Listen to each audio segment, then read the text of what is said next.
Certains s'en foutent, d'autres simplement mauvais. On a des types de 20 ans ici qui en sont à leur 5e peine. On a parlé de moi dans le journal quand j'avais 14 ans. Genre, un jeune de 14 ans terrorise le quartier. Déjà une star. Si le mec nous file pas la thune, on le torture d'abord.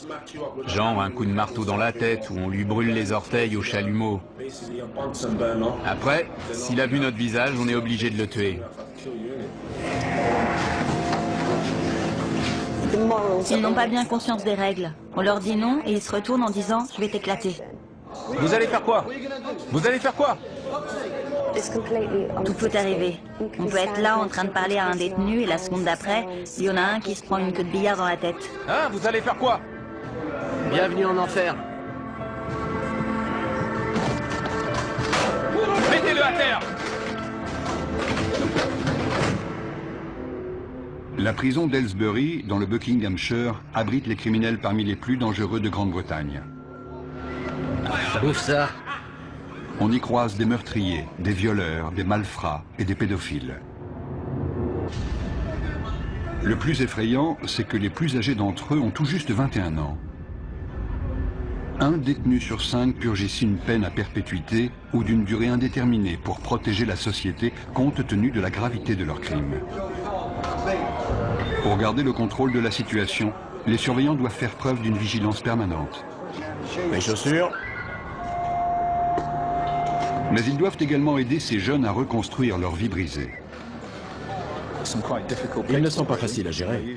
La plupart purgent de longues peines pour des crimes assez sérieux. Il faut tout reprendre à zéro. C'est difficile. On leur a appris qu'ils pouvaient faire tout ce qu'ils voulaient. Après s'être attirés des ennuis et s'être retrouvés devant la justice, ils atterrissent ici et on essaie de corriger ce que leur famille ou leurs amis leur ont enseigné. Certains nous poseront toujours des problèmes.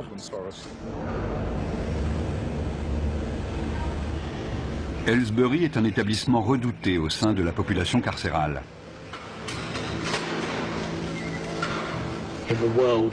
Chez les détenus, la légende veut que Aylesbury soit la pire prison du monde. Quand vous arrivez, vous êtes accueilli par 5 matons baraqués, armés de matraques, et on vous assomme à la descente du bus.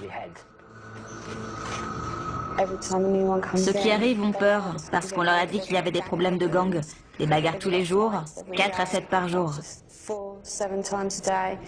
Mais depuis un an, ça s'est un peu calmé. En revanche, quand un incident éclate, c'est généralement très sérieux. Ils utilisent des armes, des queues de billard, des armes artisanales, dans la gorge, dans la poitrine, sur le front. Il n'y a pas de règle. Et c'est rarement 1 contre 1. C'est plutôt 6 contre 1.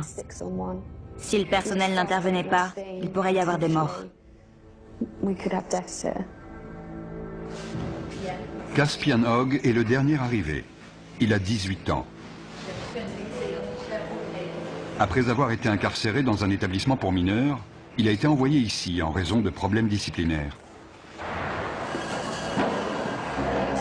Asseyez-vous ici. Combien de fois avez-vous été incarcéré? 4 ou 5 fois. Ok. Quelle peine cette fois? 4 ans. 4 ans, d'accord. Avez-vous déjà pris de la drogue, de l'alcool ou autre produit assimilé? Ouais. Ok. Quoi précisément? Juste de la coke, du cannabis. Juste de la coke? Ouais. D'accord. Vous serez suivi par mademoiselle Morgan. Il y a des gangs dans votre quartier? Ouais. Vous faites partie de quel gang? Stratford Longside. D'accord. Vous avez des gangs rivaux? Ouais, les Farafil d'FMD. FMD? Ouais. Qu'est-ce qui vous oppose? C'est juste un gang rival avec qui on se frite en prison. En prison? Ouais, en prison. Donc c'est un gang de prison. Ouais. On est coincé toute la journée dans une cellule. On n'a rien à faire. Donc quand une baston éclate, c'est génial. Ça fait de l'animation. Ça fait passer la journée plus vite quand il se passe un truc. Dans le feu de l'action, on se bat pour survivre. Tu les défonces, ou alors c'est toi qui te fais défoncer. Moi, je me lâche. Si t'y restes, t'y restes. C'est comme ça.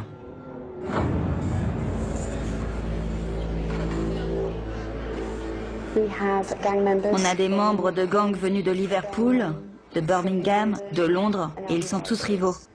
Certains viennent de milieux où ils n'ont connu que la violence. C'est déjà ouvert? Oui, c'est déjà ouvert. Les radiateurs devraient être éteints ce soir. Je sais, il fait un peu chaud. Je peux poser mes affaires de douche? C'est un nouveau lieu, un nouvel environnement. Les 24 premières heures sont les plus explosives. On s'assure qu'ils ont tout ce qu'il leur faut et qu'ils sont bien installés pour leur première nuit. Les rivalités entre gangs entraînent d'inévitables règlements de compte. Les nouveaux venus sont particulièrement vulnérables, car ils n'ont pas encore de repères et doivent faire leurs preuves. Dès qu'un incident survient, une alarme est déclenchée. Pour éviter que la situation dégénère, les agents de sécurité interviennent rapidement. Vous êtes blessé? Non, non. Non? C'était quoi le problème? Rien. Allez! Non, non. C'était sûrement pas pour rien. Non, non, non. Ils sont juste venus là, vous frapper pour rien. Je sais ce qui s'est passé. C'est le nouveau qui vient d'arriver. Il s'est déjà battu la semaine dernière. C'était les représailles. Les deux se battaient. Les deux se sont donné des coups à la tête. Ils se disaient bonjour. Vous, ça va? Oui, ça va. J'ai pris un coup dans le sein. Mais si ça se trouve, c'était son coude à lui.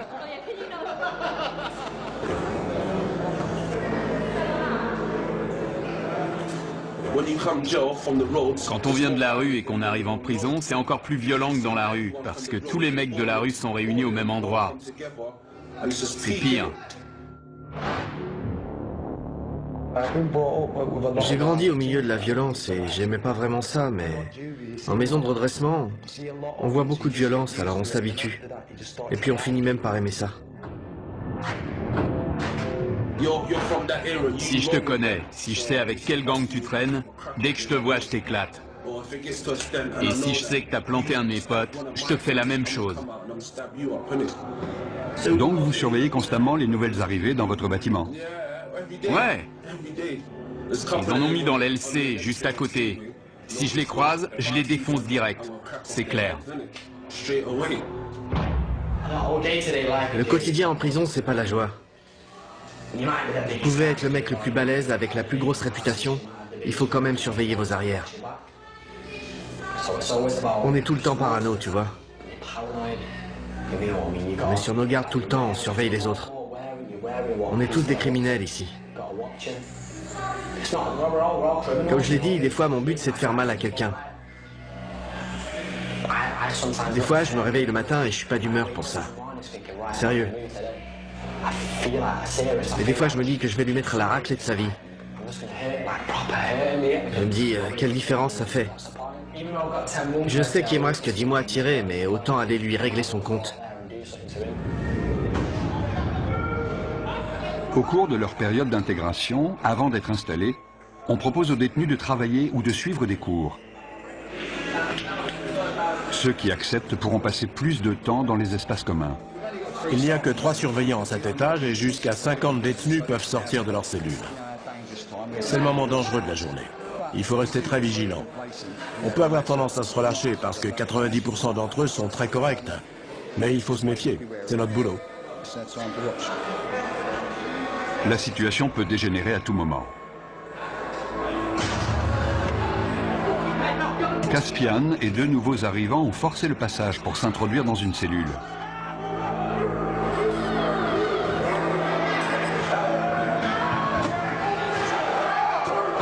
Ils sont armés, ils sont 4.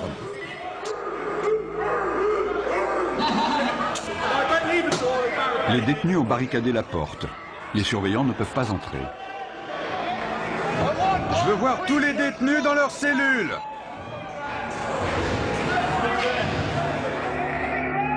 Le directeur de la prison est informé que 3 nouveaux arrivants ont pris un détenu en otage dans l'aile C. Apparemment, il y aurait 4 détenus dans la cellule. Dont un otage. Ils sont 4, dont un otage.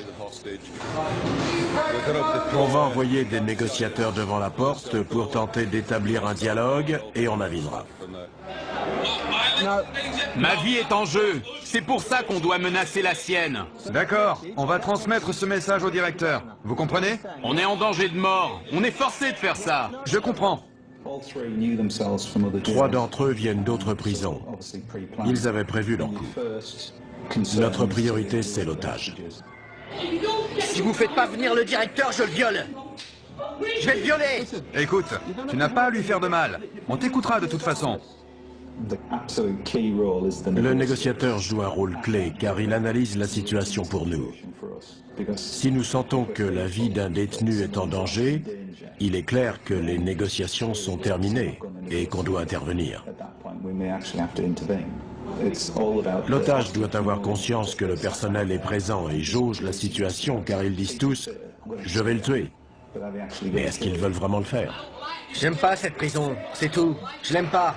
T'es pas le seul. Mon problème, c'est que j'ai beaucoup de prisonniers qui ne sont pas heureux d'être ici. Si on commence à parler de transfert maintenant, j'aurai une autre prise d'otage dès cet après-midi, car certains vont se dire « Oh, il suffit de prendre un type en otage pour se faire transférer. » Je vais lui trancher le cou et le vider de son sang. Il a menacé de le violer et de lui trancher la gorge. Non, le cou. De lui trancher le cou. Je vais vous dire. Écoutez-moi. Vous me prenez pas au sérieux? Si, croyez-moi, nous prenons ça très au sérieux. Une cellule de crise a été mise en place par le directeur de la prison pour gérer l'incident. La décision a été prise de faire appel à des agents des forces de l'ordre spécialement entraînés pour agir dans ce type de situation.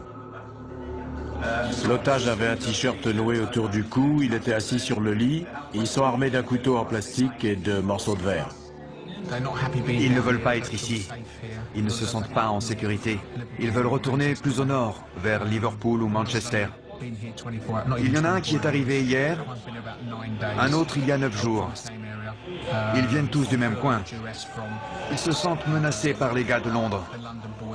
Et ils en ont assez. L'équipe d'intervention de la prison se prépare à intervenir au cas où la situation dégénérerait. La prise d'otage dure depuis 2 heures. Jason Harper passe le relais à un autre négociateur qui va poursuivre la discussion avec les preneurs d'otages. Écoutez-moi, d'accord? Je ne vais pas vous mentir. Je vous ai dit tout ce que je savais. La température de 40 degrés n'arrange pas la situation. Il s'est effondré au sol. L'otage a perdu conscience. Tournez-le sur le côté. Tournez-le sur le côté et mettez-lui la tête en arrière pour qu'il puisse respirer. Oui, voilà, sur le côté. Darren, c'est Andy. Julie vient de me dire que l'otage avait perdu connaissance. Il est allongé au sol, elle leur a expliqué la position latérale de sécurité. Le directeur est mis au courant de la situation. Il ordonne le déploiement de son équipe d'intervention pour porter secours à la victime.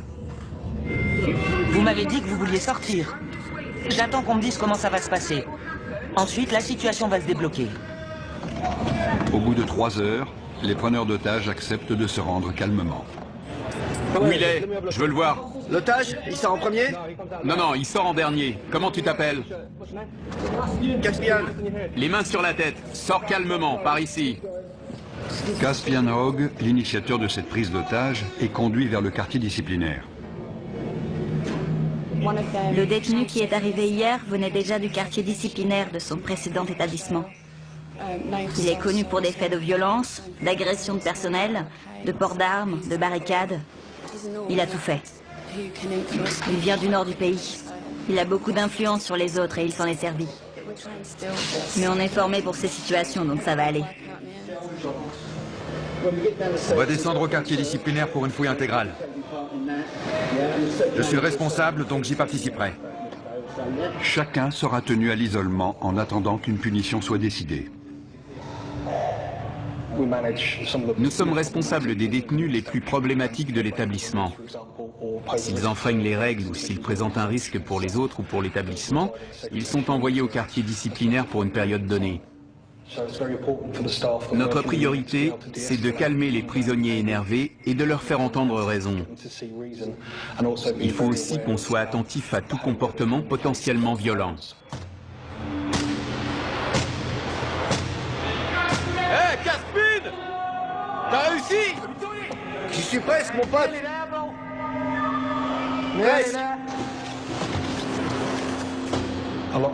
Beaucoup m'ont dit qu'ils avaient essayé de travailler et d'être de bons citoyens, et qu'ils avaient trouvé ça trop difficile. Mais ils sont très jeunes, vous savez. Les détenus seront punis pour les dommages qu'ils sont en train de commettre. Je suis resté trop sage. J'étais stressé. Il me fallait un truc à faire. J'ai saisi ma chance. En plus, j'étais pas tout seul. Le gamin qu'on a pris en otage, c'est le seul de toute l'aile que j'aime pas. Alors je me suis dit que j'allais me le faire. Mais on lui a pas fait mal, on lui a rien fait. Ils m'ont frappé au visage et dans les côtes, en me traînant avec eux. Ensuite, l'un d'eux m'a attrapé par derrière et m'a fait asseoir sur le lit. Il me tenait comme s'il voulait me briser la nuque. Les deux autres frappaient la porte avec des boules de billard dans des chaussettes. Ils ont cassé ma télé et ils m'ont mis des bouts de verre sous la gorge. Ils ont dit qu'ils allaient me la trancher. Ensuite, ils m'ont dit de me déshabiller complètement et ils ont dit qu'ils allaient me violer. Qu'est-ce qui s'est passé? Rien, rien. Ils disent qu'on a pris un mec en otage et qu'on l'a agressé dans sa propre cellule. Ils ont appelé la police et on est à l'isolement pour l'instant. Vous dites que vous ne l'avez pas pris en otage? Non, on a juste barricadé la porte, c'est tout. J'ai toutes ces pensées qui ont défilé dans ma tête. Je savais pas si j'allais en sortir vivant. Je connaissais pas ces mecs. C'était le truc le plus flippant de ma vie. Pourquoi vous avez fait ça? Franchement, j'ai pas eu de visite depuis 6 mois, depuis qu'ils m'ont mis ici. J'essaie de retourner dans le Nord. Il n'y a que des mecs de Londres ici, je veux retourner chez moi. C'est pas ma prison, je veux être dans une prison de chez moi. Je suis tombé dans les pommes. Je me souviens juste qu'ils étaient en panique. Ils croyaient qu'ils m'avaient tué. Si on continue les conneries, si on agresse les surveillants, ils nous transféreront. Ça va, Liam? Ouais, et vous? Pas trop mal. J'ai connu des jours meilleurs.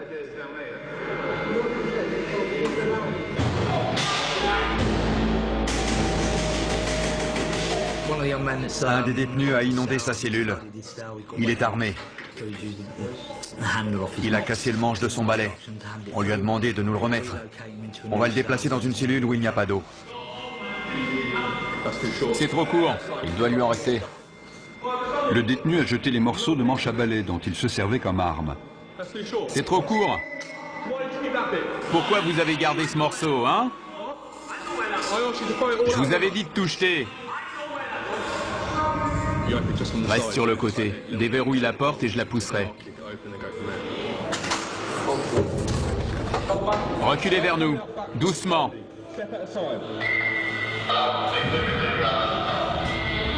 Ne vous retournez pas. Restez face au mur. Le détenu n'a pas obéi et s'est retourné. À partir du moment où on ouvre la porte, les négociations sont terminées. Soit il se rend, soit on intervient. Arrêtez de bouger. Si vous faites pas ce que je vous dis, on devra de nouveau vous immobiliser. C'est compris? Ouais. Super, allez, debout. Tu lui maintiens la tête pendant qu'on le lève. Vous avez entendu? On tourne. On utilise la force que quand c'est nécessaire et de manière proportionnée, mais ça fait forcément mal. Fouille intégrale. Il va maintenant être fouillé intégralement au cas où il aurait dissimulé une arme.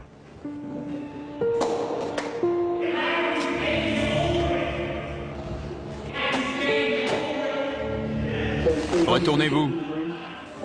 Bande d'enflures. Vous avez des réclamations à faire sur la façon dont on vous a traité? Non, non, ça va. Non? D'accord. Je vais vous demander de réfléchir aux conséquences de vos actes. Ce n'est pas la bonne méthode pour obtenir un transfert. Maintenant, je veux que vous alliez vous coucher. Clé. Nous devons les garder dans le quartier disciplinaire pendant un certain temps. Sinon, les autres vont se dire qu'ils peuvent prendre des otages quand ils veulent pour obtenir un transfert. Des détenus de confiance nettoient les dégâts causés par les preneurs d'otages. J'ai choisi la voie la plus facile. J'essaye de rendre cette peine la moins désagréable possible. On a le choix. Si tu fais le con, tu te retrouves à l'isolement tout seul sans télé, ça craint. Les détenus exemplaires participent au fonctionnement de la prison, ce qui leur permet de passer plus de temps en dehors de leur cellule. Josh est responsable de la lessive dans le quartier disciplinaire. Ça pue. Dans le quartier disciplinaire, Caspian se plaint d'entendre des voix dans sa tête et demande une aide psychologique.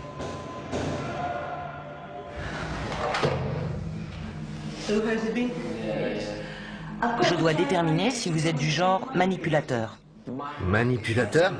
Si vous aimez titiller les gens et les énerver pour prendre l'avantage. Non, sérieux. Je risque de vous poser des questions qui vont vous énerver. Ouais. Vous avez le droit d'être en colère. Ce que vous n'avez pas le droit de faire, c'est être violent. Mais je suis un type violent, madame. Regardez mon dossier. Depuis mes 11 ans, je suis traîné de foyer en foyer et je suis incontrôlable. À 11 ans, j'ai arraché le torse d'un type avec mes dents. J'ai mordu une meuf à l'oreille. On a toujours dû me maîtriser. J'ai toujours le même sentiment. Et je me dis que mon destin, c'est de tuer quelqu'un. Et la perspective de sortir d'ici, de commettre un tel acte, et de revenir en prison pour une peine à perpétuité, ne vous dérange pas. Ça dépend. Quand je pète les plombs, ça me dérange pas. Je m'en fous. Je pense pas que je suis un taré.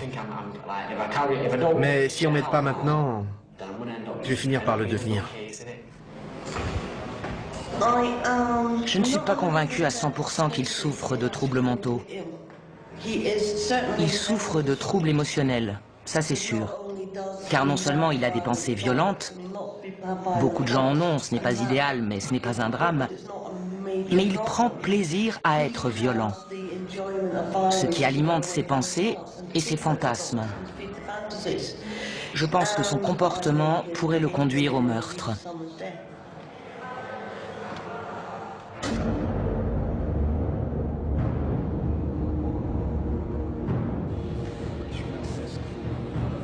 Liam Brennan, l'un des 3 preneurs d'otages présumés, a demandé un rendez-vous avec son avocat pour préparer sa défense.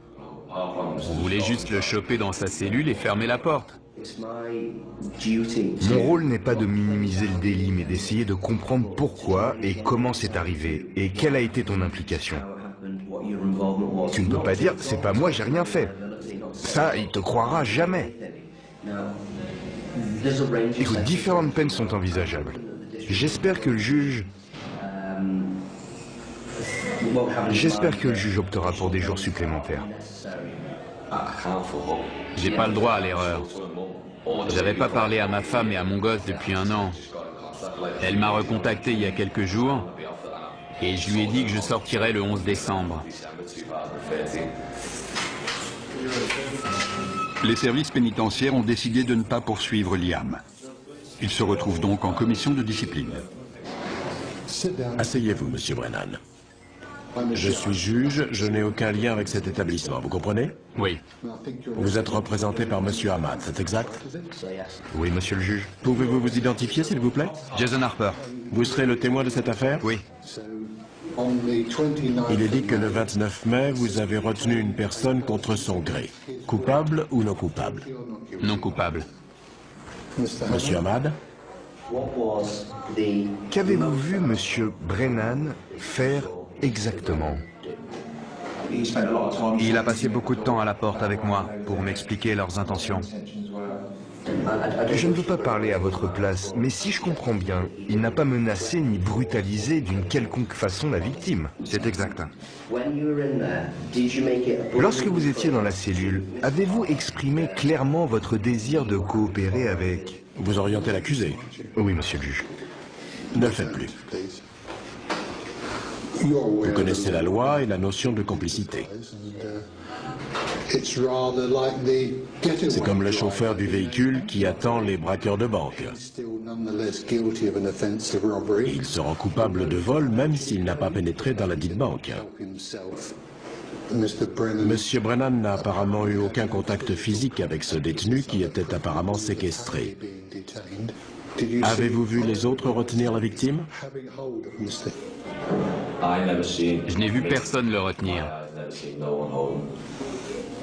Quelle était la taille de la cellule? Petite, c'est une cellule de prison. J'ai du mal à croire que vous n'ayez rien vu. Ça me paraît inconcevable. Ou alors il ne s'est rien passé. Parce que sinon vous l'auriez forcément vu. C'est ça que vous me dites?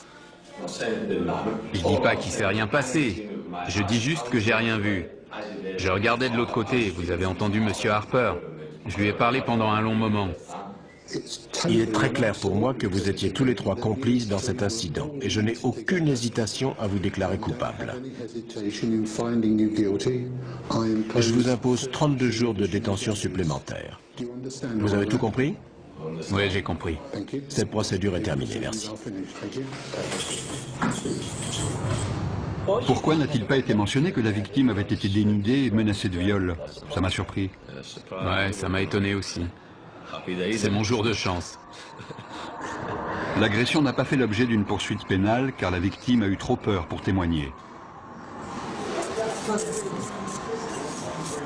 Dans le quartier disciplinaire, tous les privilèges, y compris la télévision, sont retirés. Brennan refuse de retourner dans sa cellule, à moins qu'on lui apporte une télévision pour qu'il puisse suivre le match de foot Angleterre-Ukraine. Je ne vous entends pas. Vous savez quoi? Quoi?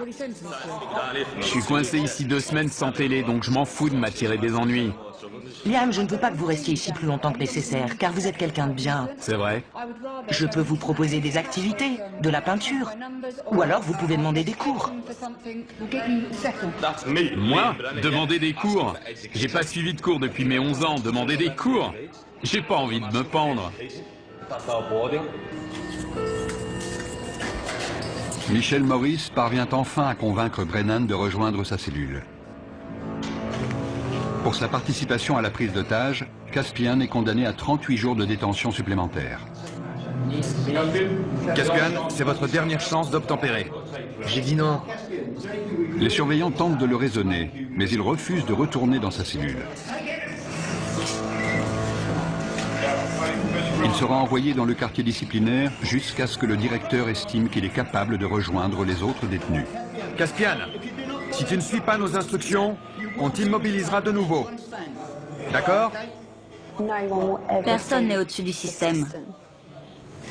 Il y a des règles, des procédures, des lois à suivre, que vous soyez un détenu ou un surveillant. Personne n'est au-dessus de ça. Debout. Debout. Caspian, par ici. Il n'y a qu'à l'extérieur qu'on peut considérer ces jeunes de 18 ans comme des adultes. Beaucoup n'ont pas la maturité d'un adulte. Ils sont très influençables et peuvent s'attirer des ennuis. Entre là-dedans. Je vais demander à l'infirmière de venir te voir.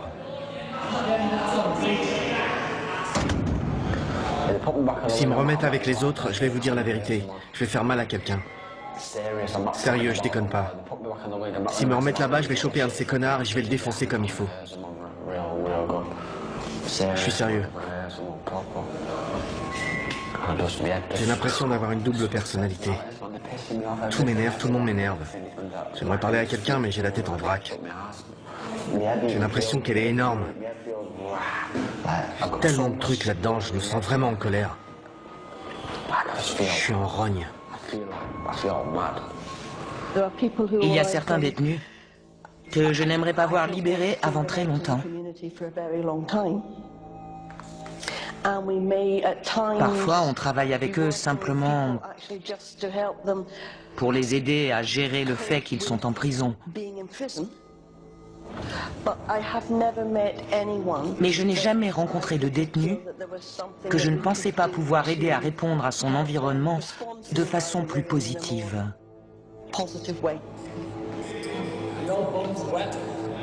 L'état mental de Caspian Hogg continue d'être surveillé. De quel autre traitement pensez-vous avoir besoin? Est-ce que vous pensez que je peux faire autre chose pour vous aider? Non, rien. Il n'y a rien d'autre que vous puissiez faire. Pensez-vous que vous avez besoin d'apprendre à contrôler vos émotions?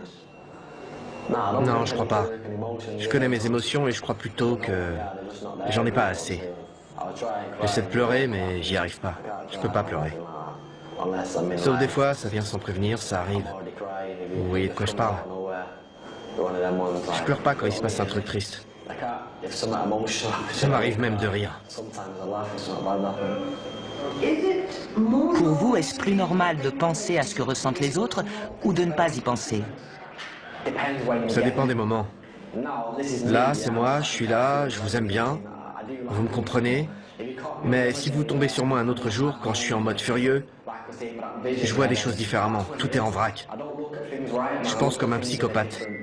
Quand j'étais gosse, j'ai jamais voulu devenir policier ou ce genre de truc. Déjà, quand j'avais 8 ou 9 ans, j'ai toujours voulu tuer des gens. Mon père s'est fait assassiner quand j'avais 6 ans. C'est un truc de dingue, quoi. Depuis, c'est ce brouillard. C'est le bordel dans ma tête. Jeudi, je vous ai pris rendez-vous avec un psychiatre. Cool. Je ne sais pas à quelle heure ce sera. Ok. Il vous prescrira peut-être des médicaments. Je serais content s'il m'en donne. Mais s'il m'en donne pas, je serai en rogne. Ça vous mettra en colère? Ouais, carrément.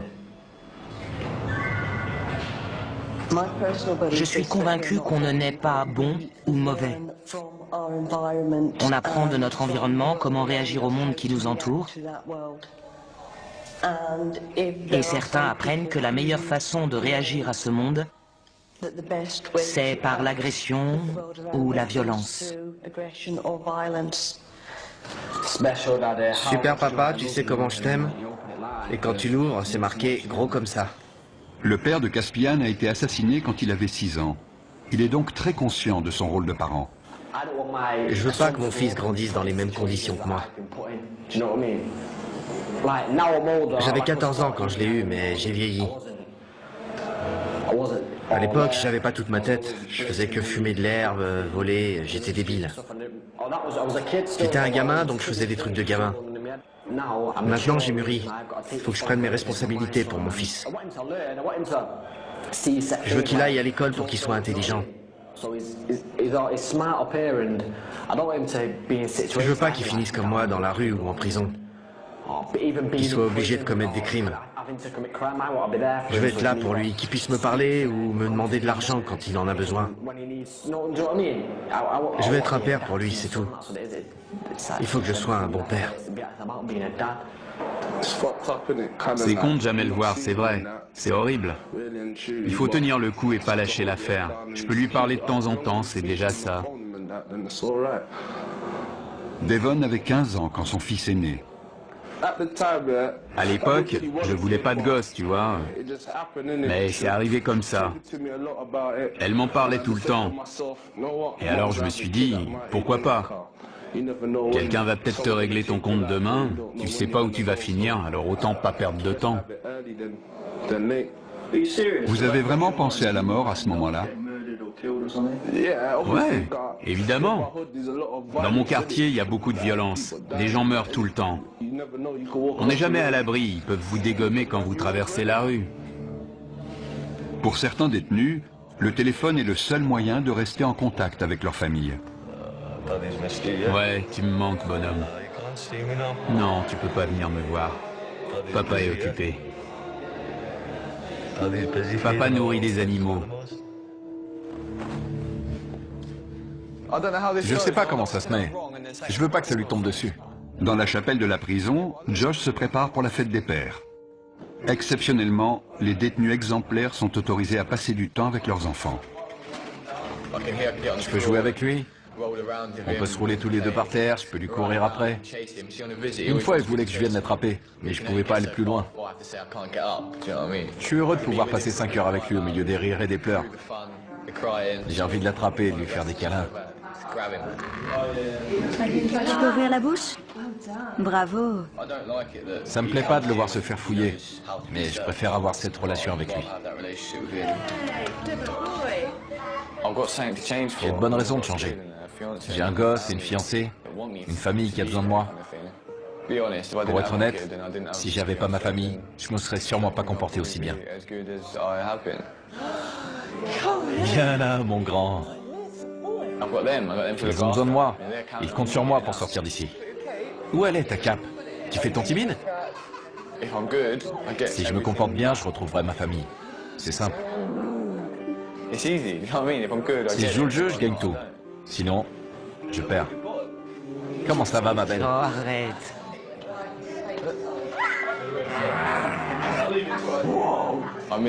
J'ai manqué ses premiers pas, ses premiers mots. La première fois qu'il a tapé dans un ballon, je ne l'ai jamais emmené au parc. Je ne l'ai jamais réveillé de sa sieste. Maintenant, il va sur les toilettes, il me dit qu'il est grand. C'est toutes ces petites choses. J'ai tout manqué. Je veux être là pour le border le soir, pour me réveiller avec lui. La nuit, il vient dormir avec sa maman. Je veux être là quand il fait ça.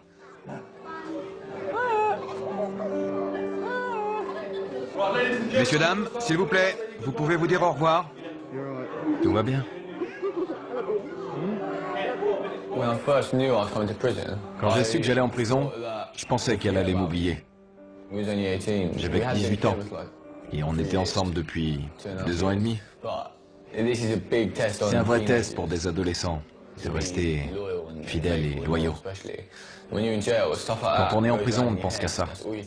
Il faut pouvoir compter sur quelqu'un de confiance pour traverser ça. Sinon, on craque. Je pourrais être là toutes les nuits à imaginer qu'elle me trompe. À plus.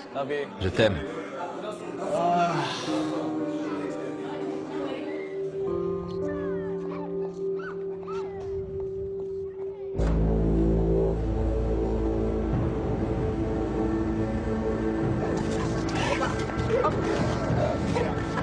Des chiens de détection arrivent à Aylesbury pour y rechercher de la drogue ou des objets de contrebande. Il y a beaucoup de dealers en prison, et ça ne risque pas de s'arrêter. Il y a de l'argent à se faire. Les téléphones portables sont aussi un problème sérieux. C'est pour ça que les chiens sont capables de les trouver. Ils peuvent être utilisés pour planifier des évasions ou tout autre type d'événement. On fouille des cellules tous les jours. Et tous les jours, on trouve des choses. Sortez de votre cellule. Quand ils voient les chiens, certains se précipitent pour cacher leur matériel. On demande aux détenus de sortir de leur cellule pour que les chiens puissent travailler tranquillement. C'est n'importe quoi, il va renifler partout. Comment savez-vous qu'il a trouvé quelque chose? Il s'immobilise et pose son nez sur l'endroit concerné. Si c'est hors d'atteinte, il reste assis et regarde dans la direction de l'objet.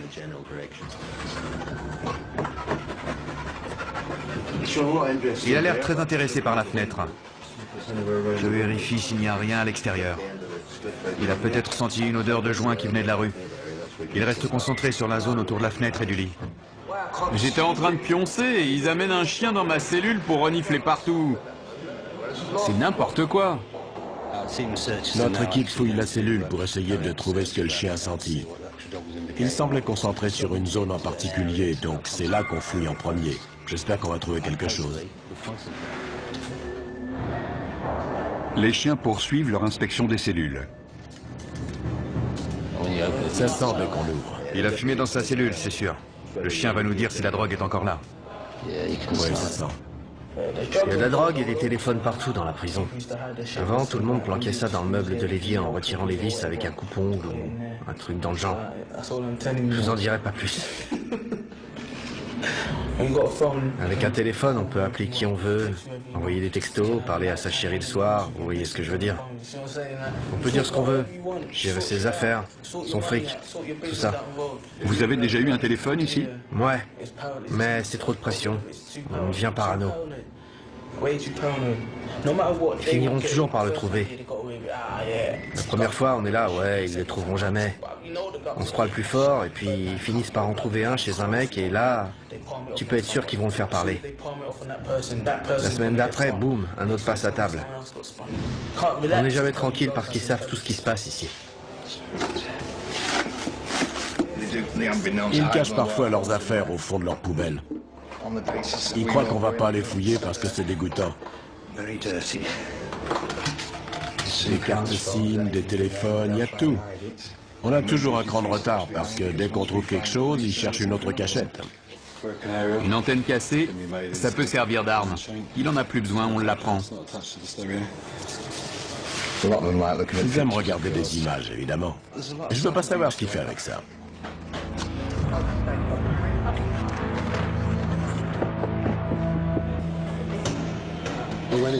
Dans une cellule, on a trouvé un téléphone avec un chargeur. Donc, nos équipes vont l'inspecter une deuxième fois. On a trouvé des petites choses, mais le plus important, c'est de montrer qu'on est vigilant et qu'on peut lancer ce genre d'opération quand ça nous chante. C'est intéressant d'observer leurs réactions. Certains détenus n'étaient clairement pas rassurés à l'idée qu'un chien allait inspecter leur cellule. 5 semaines après avoir pris en otage un codétenu, Liam Brenham retrouve son ancienne cellule. Mate mes affaires, elles sont trempées. C'est pas grave, il y a tout, non?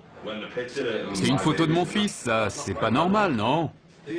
Qu'est-ce qui se passe? C'est quoi le problème? C'est lui le problème. Si ça te pose un problème que j'ai pris l'autre en otage, je suis là, je t'attends. Sinon, casse-toi. Liam, Vous trouvez ça normal? La photo est trempée, mes chaussettes aussi. Et il me dit que c'est pas grave. arrêtez de crier, d'accord? N'empirez pas la situation. La cellule a dû être fouillée. C'est ça la fouille. Sérieux. C'était collé à la base. Écoutez, le lendemain, on a mis un cadenas sur votre porte, vous l'avez vu? On n'a pas ouvert cette cellule depuis 5 semaines. Et alors, c'est ma faute peut-être? Je n'étais pas là, je ne sais pas comment ça s'est passé. Mais est-ce que ça vaut vraiment le coup de vous attirer encore des ennuis? Non. Vous ne croyez pas? Non, mais ça m'énerve qu'ils me disent ça. Oui, mais vous venez juste de revenir. Le mieux, c'est de faire profil bas. Tout ce que les surveillants de cette aile savent de vous, c'est que vous avez pris un codétenu en otage et que vous avez causé des problèmes pendant votre isolement. C'est la seule image qu'ils ont de vous, vous comprenez? Vous en avez conscience? Ouais. Ils n'arrêtent pas de dire que les surveillants leur manquent de respect. Mais ce sont eux qui sont grossiers avec nous, qui nous manquent de respect et qui voudraient qu'on prenne des pincettes avec eux. Comme s'ils étaient des gosses à qui on devait apprendre les règles de la prison. Ils ont entre 18 et 20 ans, et ils sont censés être adultes et savoir rester respectueux. Un bon comportement peut permettre aux détenus d'être transférés plus près de leur domicile. Quand j'ai Tasha au téléphone, j'entends les mouettes derrière elle. Quand je serai transféré, elle sera tout près de moi. On partagera le même ciel, on sera au même endroit, on entendra les mêmes choses. C'est comme si je rentrais déjà chez moi. Josh va purger le reste de sa peine à proximité des siens. Soucieux de contrôler ses pulsions violentes et de rentrer chez lui, Caspian a accepté de prendre des antipsychotiques. Ça calme ce qui se passe dans ma tête. Et ça marche? Ouais, dans un sens. Mais c'est pas génial. Je me réveille le matin, il y a des taches de bave sur le drap. J'ai même pas d'oreiller, j'ai carrément oublié. Est-ce que vous vous sentez mieux? Est-ce que ça a calmé vos pensées? Ouais, les pensées ont disparu, mais le problème, c'est l'état dans lequel ça vous met. J'aime bien être un peu défoncé, mais là, j'ai l'impression d'être un zombie, tu vois. Genre, un taré sous médoc. Le mec complètement à la masse. C'est pas bon, ça. Les fantasmes, les pensées violentes, les désirs de meurtre et de notoriété liés à ces meurtres ont grandement diminué. Il a même expliqué qu'il avait parfois la tête vide. J'aimerais maintenant travailler avec lui pour qu'il essaie de comprendre ce qui se passait dans sa tête et qu'il sache où demander de l'aide si ses pensées venaient à ressurgir.